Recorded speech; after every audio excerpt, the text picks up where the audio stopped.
I'll just repeat everything for context. So basically,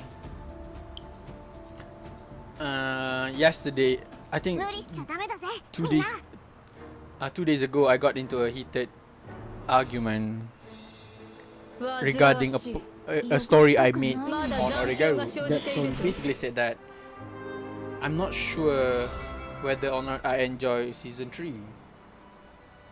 So basically, we argued a lot on that topic. Basically, my defense is that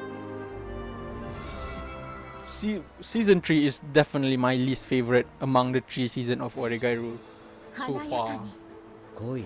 There's a lot of reason for that. Firstly, Oregairu have always been a very dialogue heavy anime. That itself is not a good sign, right? Because anime is a medium where we spend a lot of time looking. Visual medium. It's a visual medium, so you look at things a lot. So when you spend a lot of time looking at the dialogue and trying to understand the dialogue, the visual aspect doesn't capitalize on the visual aspect of that anime presents. Let's face it, when we watch Oregairu, most of the time we are going to read the dialogue again and again. That's it. That's basically it. We can't really even watch this show too much, especially when there's a lot of talking, like really a lot. Basically, if you watch Oregairu, you're basically reading, and that's, for me, is a big problem. I criticize this in SAO too. In SAO there are episodes where they spend most of their time talking. Exposition. Basically, that's not a good thing. I understand why this happened. This happened because Oregairu and also SAO is sourced from light novels where they have the luxury of writing a lot of things, right? The storytelling are done through writing, through dialogues. But that's not, when you adapt it into anime, you need to adjust it. Making them talk a lot is just not fun for most people. That's one thing.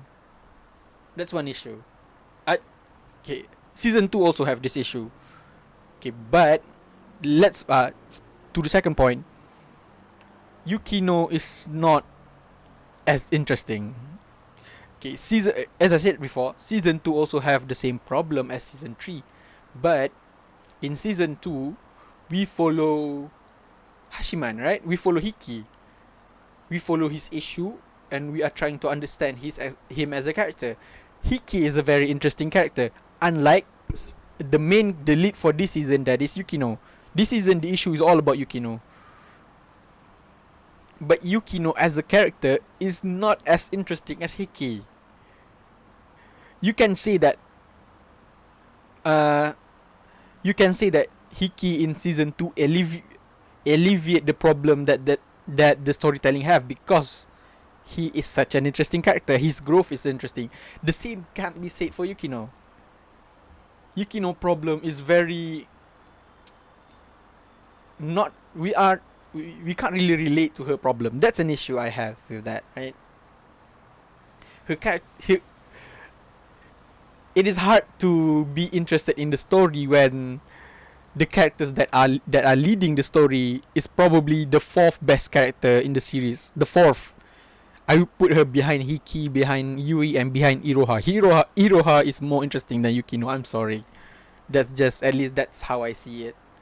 So when your lead character is not interesting, the story itself becomes a bit dull. That's the second problem. But by the way, kudos to Hiki for being a good MC for second season. Not gonna lie, her character is just so interesting in second season. I think that's literally the only reason I can stand that much dialogue in season 2. Moving on, the third point, Yukino issue. Yeah, you can say Yukino issue felt dragged on. I'm not sure. I feel like this season it is a bit slow, right?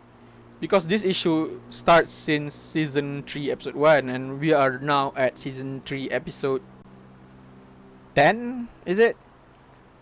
And her issue is still, it's still the same issue. It feels so dragged on right now. Yeah, that's, I think that's basically it. Combine that, this the her issue felt dragged on, and combine that with the fact that she's not that interesting. It makes a very annoying combination where I can't really watch it. Honestly, I don't know how can it how can it how can they improve? To be honest, I the best way they can improve is definitely cut the arc shorter. Don't don't adapt everything. Adapt what you need to adapt, not everything. That would make the arc shorter, but at least it is more compact and it is more fun, right? I think that's one way I can think of. Because Yukino, yeah, I'm not a big fan of this season because of her, mainly. This season have its moment, but is moments like that enough to carry the whole season? I would say no.